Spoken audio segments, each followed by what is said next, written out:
If it gets more humid, if it gets hotter, it doesn't matter, because we're gonna march for our prisoners, we're gonna march for our martyrs, and we're gonna march for Gaza, as we have been doing for the last 300 days. So it's my pleasure to introduce our first speaker today, Nye from the Palestinian Youth Movement.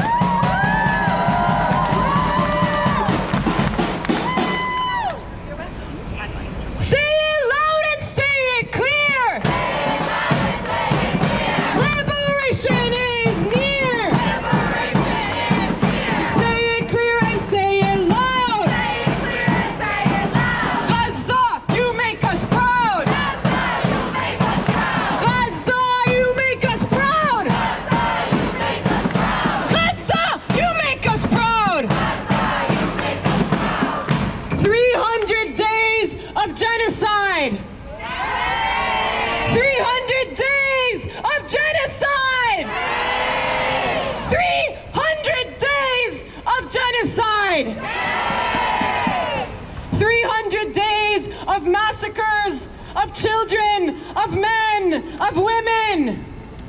300 days of abuse and torture of our prisoners.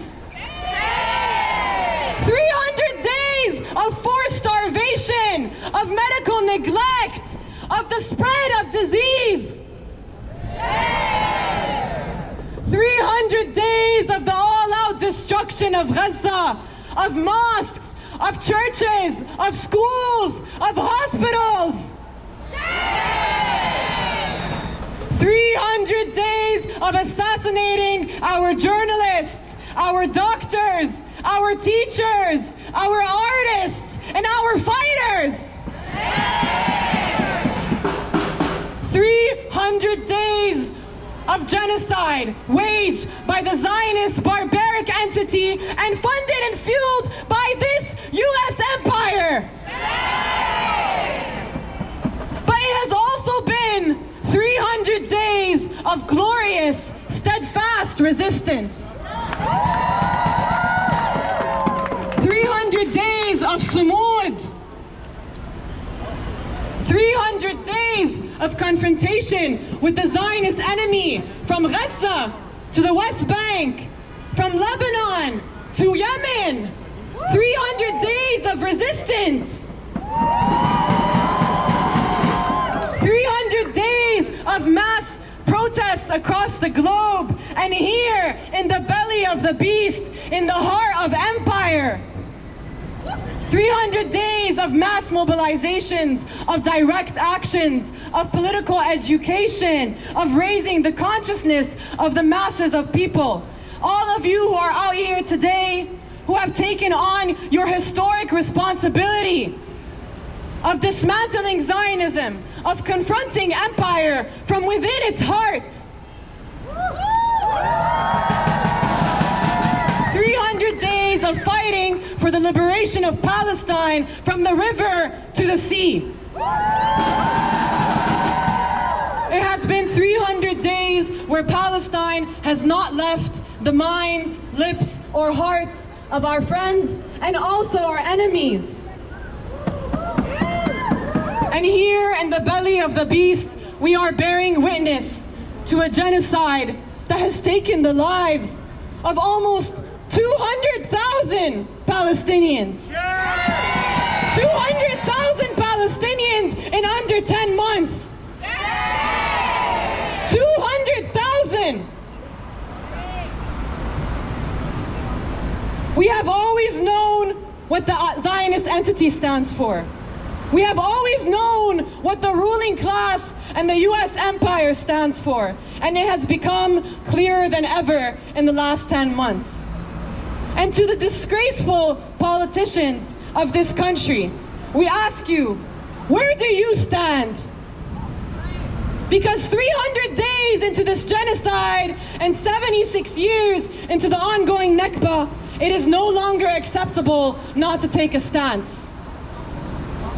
Are you on the side of genocide? No. Are you on the side that massacres children? No. That massacres babies? Democrats and that Republicans massacres are. innocent men and women? Are you on the side that abducts our men and tortures them and detains them?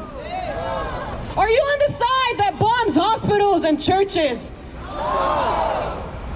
Are you on the side of Zionism and imperialism and genocide? Or are you on the side of justice? Are you on the side? Are you on the side of the people of this world? Are you on the side of the free people that are the majority of this world who stand with Palestine? The side that is waging a struggle for the liberation of everyone from the shackles of Zionism and imperialism. The side that chooses to live in dignity and freedom over occupation and oppression. The side that refuses to stop fighting and to leave their land. Are you on the side that chooses to resist for the right of liberation and return? Are you on the side of Palestine? We know where we stand and we know what we must do. After 300 days of genocide, 200,000 martyrs, tens of thousands of Palestinians kidnapped and taken hostage, hundreds of thousands injured. After seeing the way that the imperialist, racist, capitalist class come together to defend the Zionist project, after seeing all this, how could we not commit? How could we not choose to commit every single minute of our time and every single ounce of our will to the fight for Palestine? If we are not doing this, then what are we doing here? What are we doing in our lives here if we are not committing to a struggle that is greater than us and that will liberate everyone? We know what we have to do here in the heart of empire. We know that we must mobilize, we must organize, and we must place pressure on the Zionist genocidal ruling class here. We know that what we do matters. And that is why we know that we mustn't stop. We cannot stop. 300 days, 76 years, but we would keep going for decades more if that is what it takes, until Palestine is free from the river to the sea.